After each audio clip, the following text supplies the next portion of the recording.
it's you. I wasn't expecting to see you.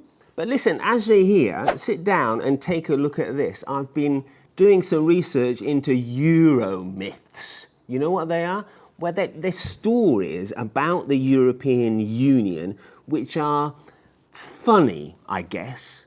And they're called myths because, in theory, they're not true. But it turns out that while some of them are not true, others are not actually myths at all. Anyway, let's have a look. This is my breakfast today, and it's a banana, as you can see, and it is the original Euromyth. Back in the 1990s, there was legislation, EU legislation, on the curvature of fruit and vegetables, on anomalies in shape and size. What do we do with funny-looking tomatoes and all that? And somebody asked, oh, does this mean that all bananas have to be straight from now on? And that was at a press conference, and well, the Euromyth took off. Brussels decrees that all bananas have to be straight. Now, was that the case? No, it wasn't the case, but there was legislation or guidelines or something like that on fruit and funny-shaped fruit. So we can put this one down as a myth with a kernel of truth. It's not true, but there was something in there that was partially true. And in fact, I read a European Commission newsletter, and one of the Commission officials actually complained. He said, I thought this was a myth, and now I found the guidelines. So it's partially true. Let me put my banana down. Others are just made-up stories, made up in many cases by British journalists, I have to say. For example, there was one law, supposedly, about busty barmaids.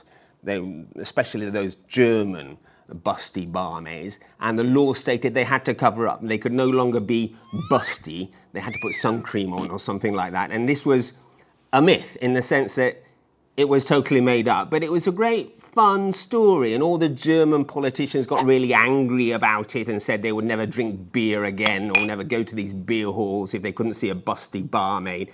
And well, good fun. We can maybe put this in a category of the too good to be true kind of story, of which there are a few. So made up, but good fun, right? Nobody believes these stories anyway, do they? Do people believe stories about Elvis giving concerts on the moon? Surely not, right?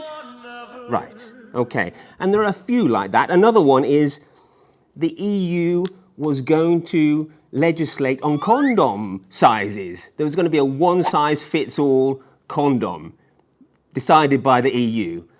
True? No, not true, but also good fun, right? Doesn't harm anyone. Put it in the too good to be true category.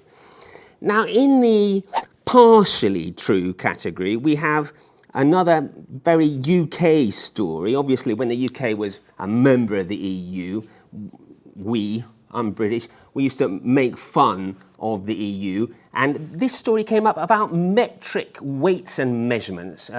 The UK still uses feet and inches, for example, pounds and ounces. And there was a story going around that Brussels wanted to force the UK to abandon imperial measurements and move to metric. Was it true?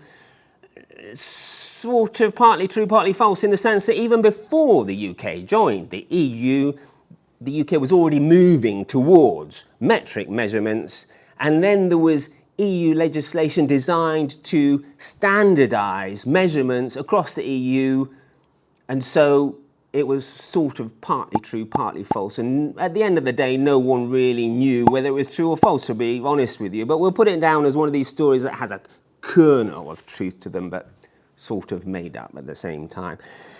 And then there are so-called myths that end up being true stories. For example, this year, the Irish, or some Irish, have been very angry because the EU is going to ban smoky bacon-flavoured crisps. Now, I don't know in your country if smoky bacon-flavoured crisps is even a thing, but in the UK and Ireland, these crisps exist and people like them. But if you live in Ireland, you're not going to be able to eat them anymore. You're going to have to go over to the UK, for example, if you want a packet of smoky bacon-flavoured crisps. Why? Because the EU is banning them, some kind of health reason. And so in the UK, people have been jumping around because when the story came out a decade ago, people here in the EU, they said, this is a Euromyth, it's not true, we're not going to ban smoky bacon-flavoured crisps. And then this year, it turns out they are banning them. So what's that all about? Well, it turns out to be a so-called Euromyth that's actually true. So you have different categories. You have the too good to be true Euromyth. You have the kernel of truth Euromyth. And then you have the Euromyths that turn out to be actually real stories. Can you think of any more Euromyths? Let us know in the comments.